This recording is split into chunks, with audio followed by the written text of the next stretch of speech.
इस पृथ्वी पर करोड़ों प्रकार के जीव हैं।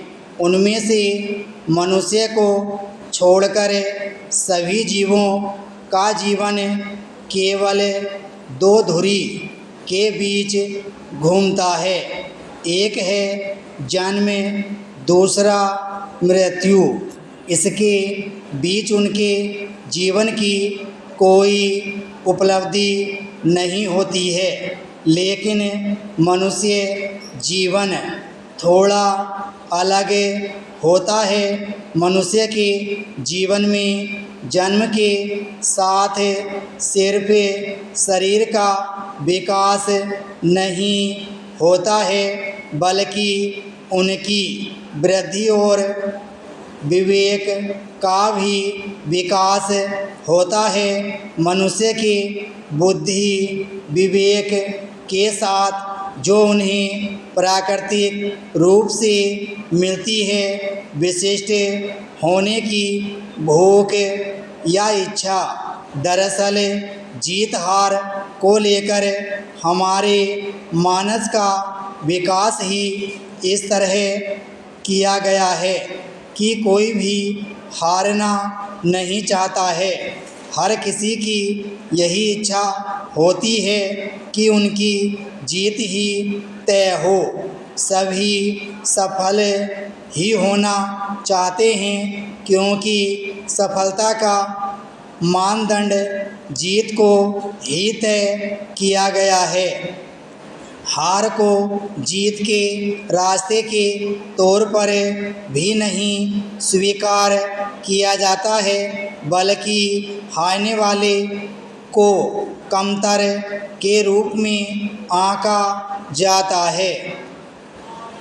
यूँ तो सभी मनुष्यों के जीवन की सफलता की परिभाषा अलग अलग होती है, लेकिन उनमें से कुछ मनुष्य अपने लक्ष्य को पा लेते हैं और कुछ अपने लक्ष्य से कोसों दूर रह जाते हैं। विकास क्रम में यह सुनिश्चित हुआ कि मनुष्य सृष्टि का इकलौता ऐसा जीव है जिसके लिए कुछ भी असंभव नहीं है।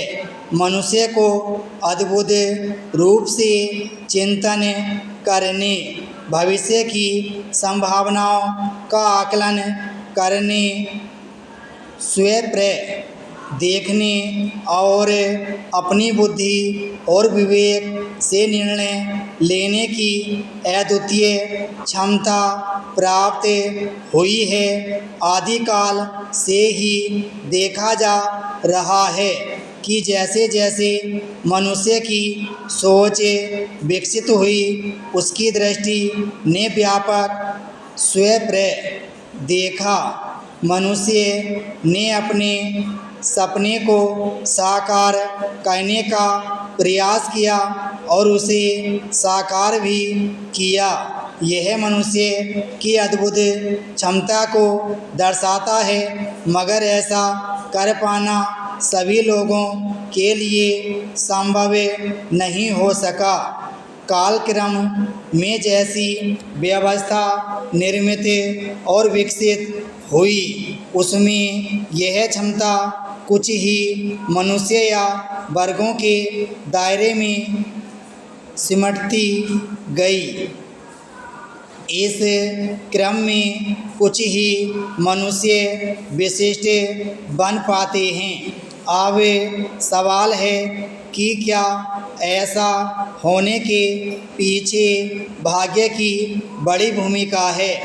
क्या यह जन्मजात ही तय होता है कि कौन कितना सफल होगा?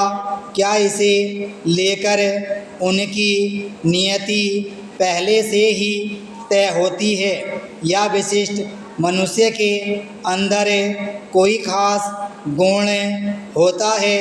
क्या सफल होने की आदत को सीखा जा सकता है? क्या हार को जीत में बदला जा सकता है? तो इसका जवाब है कि लोगों का दृष्टिकोण ही उनका भाग्य है। यह किसी को जन्मजात नहीं मिलती है, इसे विकसित करना सीखा जा सकता है। असल में प्रकृति सभी को समान अवसर देती है। दायरों का निर्माण, अवसरों की सीमा आदि मनुष्यों के बीच सामर्थ्य और वर्चस्वशाली समूहों ने किया। आधुनिक युग में विराम स्टोर